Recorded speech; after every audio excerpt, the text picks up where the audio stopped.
अस्सलाम वालेकुम। हमारा 33वां मौजू है गार हिरा।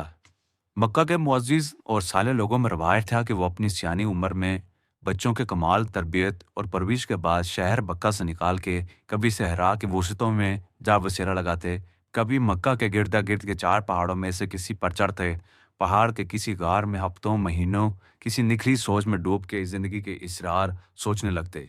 वो जानते थे कि तमाम तर जाने और सीखे उलूम का मगज़ और असल कशीद क्या इल्म सोचना है। वो सोच कि इस मुराकबे के लिए अमूमन रमज़ान का महीना चुनते, घर से चंद दिनों का ज़ादरा लेकर तन्हा किसी जगह जाकर बैठ जाते और सोचों में खुद को डुबो लेते। इन्हें सोचने के लिए शायद ज़िंदगी भर की मिली खुशियाँ, बीते हुए गम, गुजरे हुए दुख और इंसानों से हर मरहले पर अजीब अजीब बर्ताव के मुशाहिदे होते। शायद वो सहरा के वसतों के खदोखाल को सोचते। इनकी सोच में शायद सहराओं का बयाबां होना, गर्म हवाओं के थपेड़े और सर्द रातों की यखबस्तगी होती।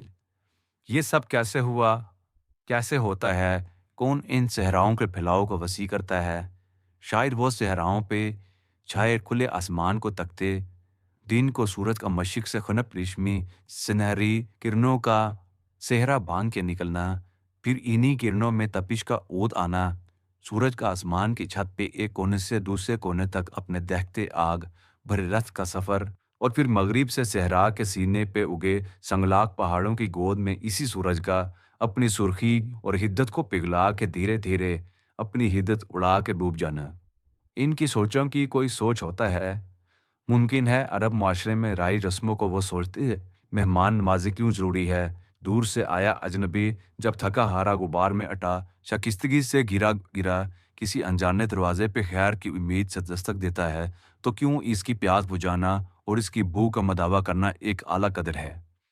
लोग क्यों दुश्मनियां पाल लेते हैं, हसद नाद फसाद और तकब्बुर के रूह में बह के क्यों अपने जैसे लोगों का गला काटने लगते हैं। क्यों किसी को दिए मदद के पैसों के ओझ इन पैसों से सवा सूद लिया जाता है। क्यों कुछ हलीम लोग अपने घर में पैदा हुई बच्चियों को सहरा की गर्म रेत में गड़े खोद के दबा आते हैं और फिर भी अपने कबीलों में मुअज़्ज़िज़ बन के जीते हैं।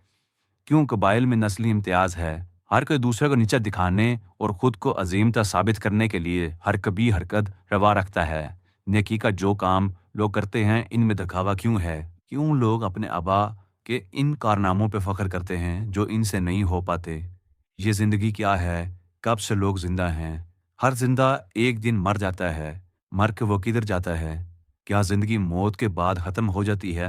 वो मजलूम जिनकी इस जिंदगी में दाद रसी नहीं होती, इंसाफ नहीं मिलता, वो मरने के बाद भी अपनी मजलूमी में ही अपनी रूहों को लिए भटकते रहते हैं। रूह क्या है? कौन है जो ये सारा निज़ाम चला रहा है? कोई तो है, शायद वही खुदा है। खुदा हमसे क्या तकाजा करता है? ज़मीन और आसमान की सारी नेमतें इसने हम इंसानों को दे रखी हैं, मगर इसका शुक्र कैसे अदा करते हैं?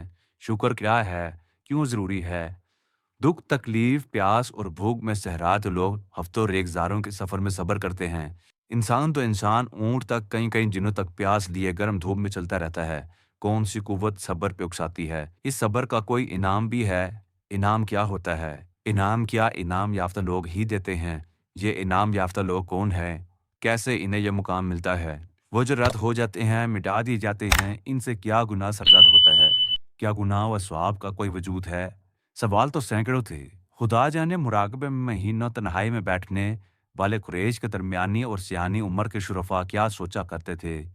आका सल्लल्लाहु के इदाद में भी सोच विचार के लिए हफ्तों और महीनों किसी वीराने में बैठ कर सोचने का रवाज था।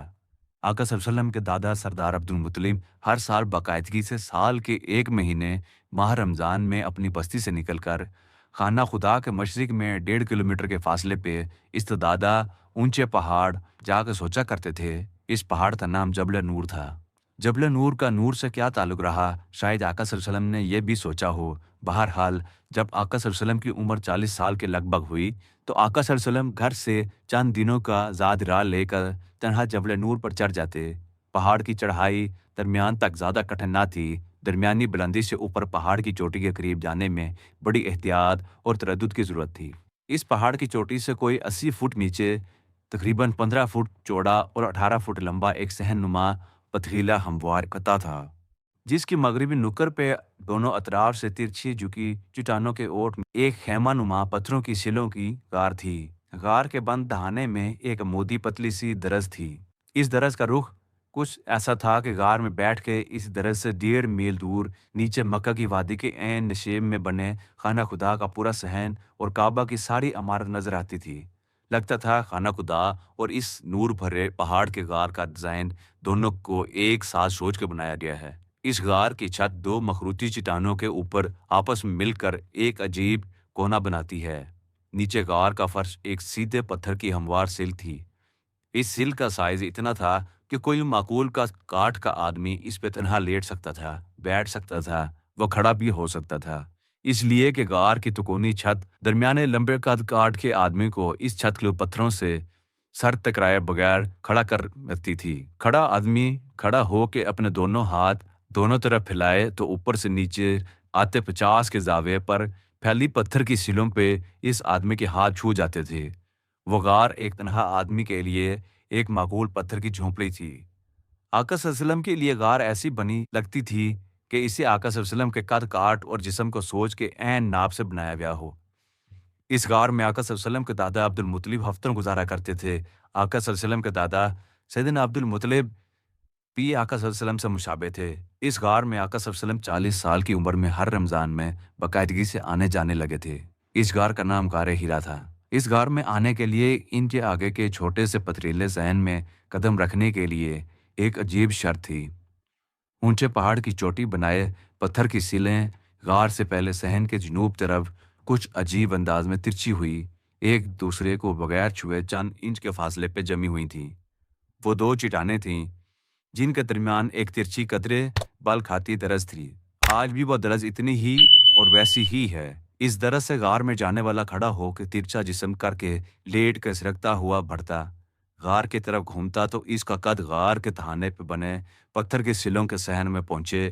اس درز میں اتنا فاصلہ تھا کہ کوئی موٹا جسم والا آدمی جس کا پیٹ بڑا ہوا ہو، سینہ پھولا ہو، جسم بھاری ہو، کسی بھی حالت میں غار ہیرا کے قریب نہیں جا سکتا۔ اس وقت بھی ایسا تھا۔